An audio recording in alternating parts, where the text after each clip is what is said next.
Kabupaten Batang ini menarik sekali, sangat menarik. Kabupaten Batang banyak sumber daya alam yang luar biasa yang perlu kita gali, tetapi banyak permasalahan-permasalahan yang timbul di Kabupaten Batang.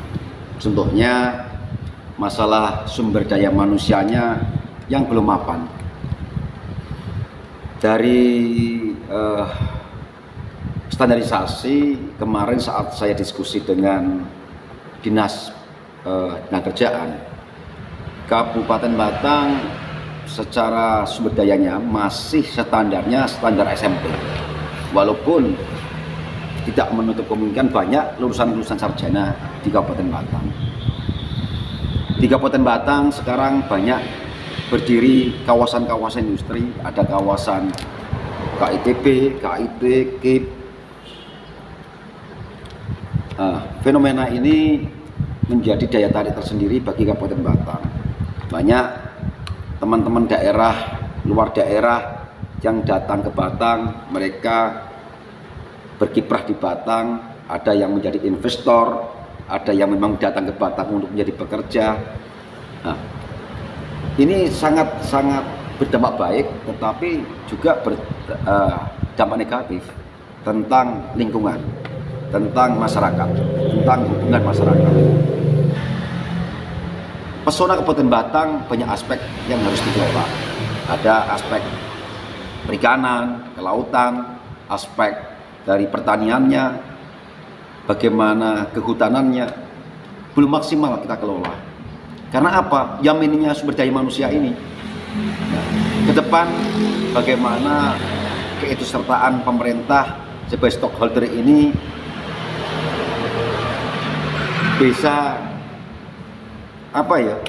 setidaknya bisa membuka, menyelesaikan permasalahan-permasalahan yang timbul di masyarakat. Ya, akhirnya yang sekarang lagi ramai, lagi viral ya tentang ulat bulu, tentang onde-onde malam. Itu kan sekarang sungguh ya memprihatinkan. Nah, fenomena ulat bulu ini kan bukan permasalahan kesalahan ulat bulu, bukan. Mereka dihadapkan karena apa? Kebutuhan ekonomi mereka. Nah, ini harus ada solusi. Apa itu onde-onde malam? Onde-onde malam kan wanita-wanita yang mereka bekerja untuk biaya kehidupan mereka. Yang satu mereka punya kebutuhan hidup untuk menyekolahkan anaknya, untuk hidupnya sendiri. Ya walaupun tidak kita pungkiri mengikuti gaya hidup.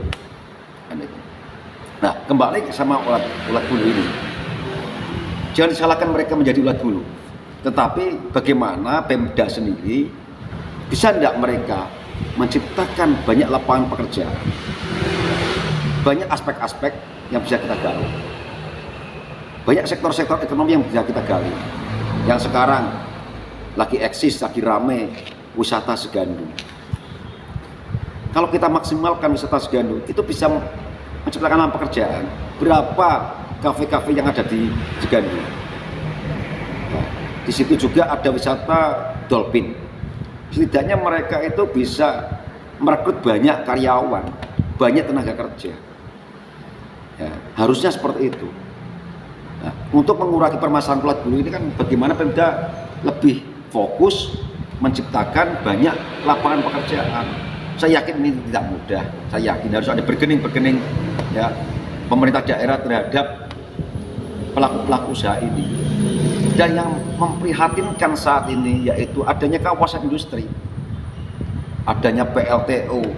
Coba kita evaluasi bersama, apakah PLTU, kawasan industri banyak menyerap tenaga asli putra daerah?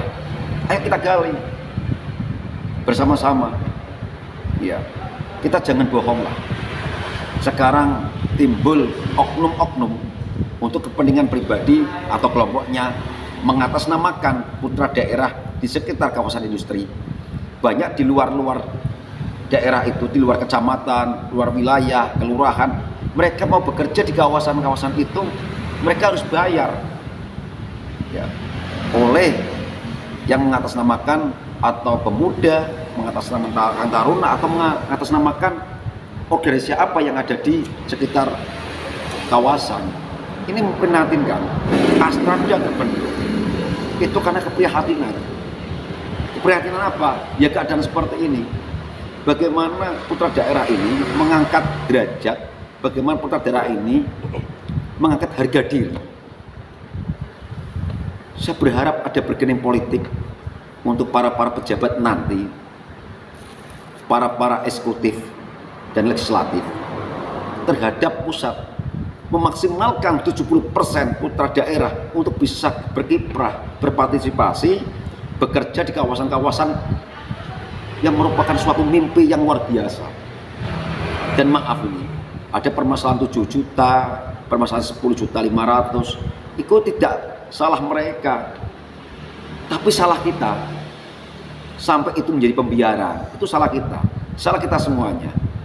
Coba kalau kita fokus penciptaan lapangan pekerjaan, meningkatkan sumber daya manusia, nggak bakal terjadi. Saya yakin itu.